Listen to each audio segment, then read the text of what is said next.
राधे राधे दोस्तों, स्वागत है आप सभी का राधा रानी के छोटे से यूट्यूब चैनल पर। उम्मीद है मुझे आप सभी बहुत अच्छे होंगे और मैं भी बिल्कुल अच्छी हूँ। तो आप सभी को पता है मैं आपके लिए जो आने वाले 30 त्योहार मासिक पर्व की जानकारी लेकर आती हूँ। तो आज है 4 अक्टूबर और आज है हमारा अश्विन महीने के शुक्ल पक्ष का प्रदोष व्रत, यानी कि आज है शनि प्रदोष व्रत। तो आज का जो शनि प्रदोष व्रत रहेगा वैसे तो वो शुरू हो जाएगा शाम को 5:30 से, और जो कि कल रहेगा दोपहर में 3:30 तक, यानी कि 5 अक्टूबर तक। तो क्योंकि जो शनि प्रदोष व्रत के दिन मुख्यतः पूजा होती है प्रदोष काल की होती है, तो प्रदोष काल की पूजा का जो समय रहेगा वह आज ही रहेगा, कल नहीं रहेगा। इसलिए हम शनि प्रदोष व्रत आज ही करेंगे। इसी के साथ साथ दोस्तों देखो, जैसे कि आपको पता है कोई भी प्रदोष व्रत जिस वार को होता है उसी वार को वह उसी नाम से जाना जाता है। तो आज जैसे शनि प्रदोष व्रत है तो आज शनिदेव का भी दिन है, और आप सभी को पता है कि भगवान भोलेनाथ ने ही शनिदेव को यह जो मतलब पावर जिसे आप कह सकते हैं कि दी थी कि वह सभी के कर्मों के हिसाब से उनका न्याय कर सके। न्याय के देवता शनिदेव को कहा जाता है। शनिदेव सभी व्यक्ति के अच्छे और बुरे कर्मों का, पाप और पुण्य का लेखा जोखा अपने पास रखते हैं और उसी के हिसाब से वह न्याय करते हैं, जिसे हम कहते हैं कर्मों का फल। इसीलिए कहते हैं हमें हमेशा अपने कर्म अच्छे रखने चाहिए ताकि शनिदेव की दृष्टि हमारे ऊपर अच्छी बनी रहे। लेकिन बात जो मुख्यतः तौर पर यह है कि आज शनिदेव का दिन है और आज भोलेनाथ का भी दिन है, तो किस प्रकार दोनों की आराधना की जाए। साथ ही साथ भोलेनाथ की पूजा करके किस प्रकार से आप शनिदेव की जो साढ़े साथी होती है और ढैया को अपने का जो बुरा प्रभाव होता है वह अपने ऊपर से कम कर सकते हो।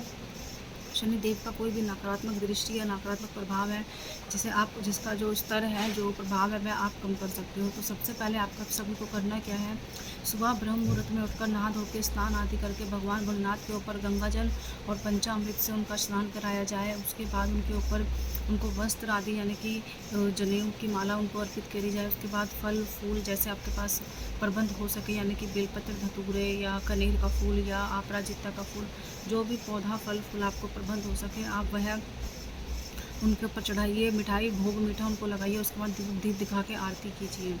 आप शनिदेव के मंत्रों का जाप भी कर सकते हो, शनि चालीसा भी पढ़ सकते हो, शनि शशांक जो मंत्र होता है वह भी पढ़ सकते हो। इसी के साथ साथ आपको करना क्या है दोस्तों, शनिदेव की भी आराधना करनी है। तो सबसे सारी पूजा समाप्त होने के बाद आपको पीपल के पेड़ के नीचे सरसों के तेल का और काले तिल का दीपक जलाना है। शनिदेव को काले तिल और सरसों का तेल अर्पित करना है। किसी गरीब को काले वस्त्र और काला छाता अर्पित करना है। किसी गरीब को आज भोजन जरूर आपको कराना है।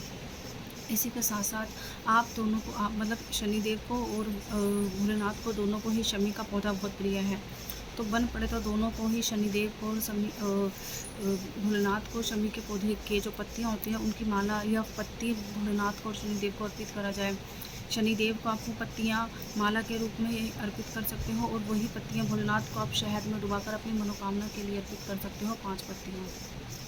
इसी के साथ साथ आपको करना क्या है दोस्तों, छोटे से उपाय हैं। आज आपको शनि की दृष्टि कम करने के लिए शनि प्रदोष के दिन आपको सरसों के तेल में मीठी पूड़ियाँ बनाकर गाय को जरूर खिलानी है, जिसके ऊपर भी शनि की साढ़े साथी का प्रभाव है, शनि की ढैया चल रही है। और दूसरा, आपको गुड़ में काले तिल मिलाकर चींटियों को दान करना, चींटियों को खिलाना है। आपको माता लक्ष्मी का नाम का घी का दीपक अपने घर में आज जलाना है प्रदोष काल के समय। अपने घर के मेन जो गेट होता है वहाँ पे आसपास में आपको साफ़ सफाई रखनी है।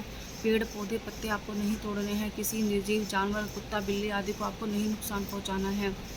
तो क्योंकि इन सब चीज़ों से जो शनिदेव है बहुत ही नाराज़ हो जाते हैं। किसी गरीब का या कोई भिक्षु भिखारी आपके घर द्वार पर आता है तो उसका अपमान नहीं करना है आपको। यही सब छोटे छोटे उपाय हैं जो आपको आज के दिन करने हैं। शनि के मंत्रों का जाप करना है प्रदोष काल में ही। प्रदोष काल की जो पूजा का समय मैंने आपको बताया है 5:10 से लेकर 6:49 तक ये प्रदोष काल का समय रहेगा। और यदि कभी भी आपको प्रदोष काल का समय का ना पता हो तो सूर्यास्त होने के जो 1 घंटे बाद का समय होता है और सूर्यास्त होने से 1 घंटे पहले का जो समय होता है वह होता है प्रदोष काल का समय। आप प्रदोष काल में ही पूरा अपनी जो पूजा है वह कर सकते हैं। आज के दिन शनि प्रदोष व्रत है, शनि का भी दिन और भोलेनाथ का भी। तो आज के दिन अगर किसी के जीवन में संतान पक्ष को लेकर परेशानी आ रही है तो आज के दिन की गई पूजा उनको अवश्य ही अच्छे फल प्राप्त कराती है। अगर आपके जीवन में कोई आर्थिक दिक्कत आ रही है तो शनिदेव के भोलेनाथ के ऊपर आप गन्ने का रस, मीठा रस, किसी भी फल का मीठा रस अर्पित कीजिए, जिससे कि आपके जीवन में तरक्की आती है और धन की जो बरकत है वो बढ़ती है। तो दोस्तों यही था शनि प्रदोष का छोटे छोटे उपाय। इसी तरीके का कंटेंट मैं आपके लिए हमेशा लेकर आती रहती हूँ। अगर आपको मेरी वीडियो अच्छी लगे तो मेरे चैनल को सब्सक्राइब कीजिएगा और मेरी वीडियो को लाइक कीजिएगा। मिलते हैं अगली वीडियो में। राधे राधे।